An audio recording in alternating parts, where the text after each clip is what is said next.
Story. Across the Pacific, a story of resilience and hope. The moon hung low above the Pacific, casting faint silver lines across the restless water. In the heart of the sea, a rickety wooden boat trembled against the towering waves, carrying young Africans whose dreams were far bigger than the fragile vessel beneath them. The engine stretched like an old man fighting to breathe, sputters as though they feared the journey ahead.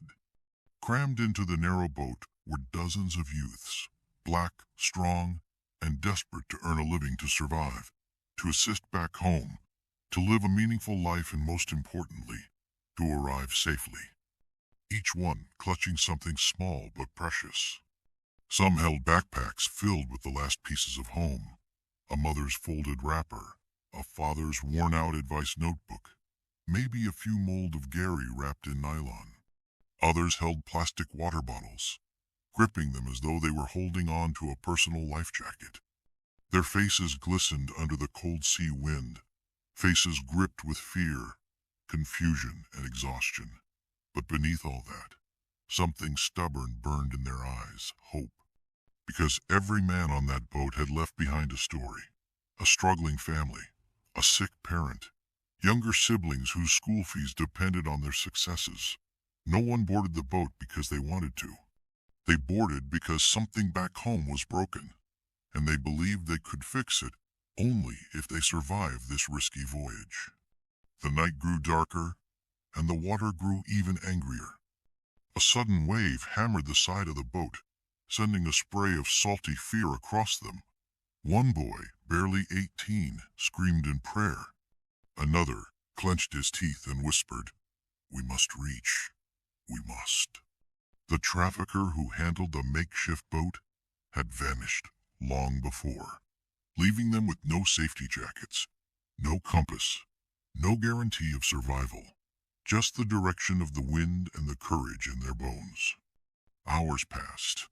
The waves grew crueler. Then tragedy struck. One monstrous wave slammed the boat, lifting it like paper. A few of the boys, too tired to hold on, slipped into the raging sea. Cries filled the night. Hands stretched out desperately, reaching for bodies swallowed by the dark water. The ocean took them without mercy. The survivors wept silent, broken tears. But the boat continued forward, pushed by wind and willpower. They knew they might be next. They knew the sea had no loyalty. Yet, as dawn began to creep into the sky, painting it with faint orange strokes, something shifted. The boys looked at one another, seeing not just fear anymore, but resilience. They were battered, shivering, and traumatized, but they were still alive. And with life came hope.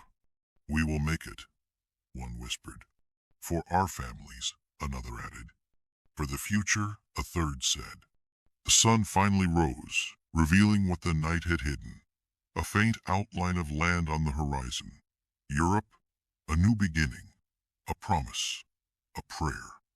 Their eyes brightened, their hearts steadied, their hope ignited again. They knew the journey was far from over. Many challenges await them. But surviving the sea, surviving that night, meant something very powerful. They were stronger than the waves, stronger than the darkness, stronger than fear. As the boat struggled forward toward the distant shore, the young African men held on, not just to the edges of the wooden planks, but to their dreams of a better life. Dreams of sending money home, taking care of their families, siblings, and assist friends to be financially independent. Dreams of rewriting their stories, and dreams of rising from the tragedy that had taken so many before them. Their journey was illegal, dangerous, and heartbreaking. But it was also a story of courage, sacrifice, and the unshakable human desire for a chance. Not a chance to speak, act, do something. Just one chance to build a life they could be proud of. They left Africa, but Africa never left them.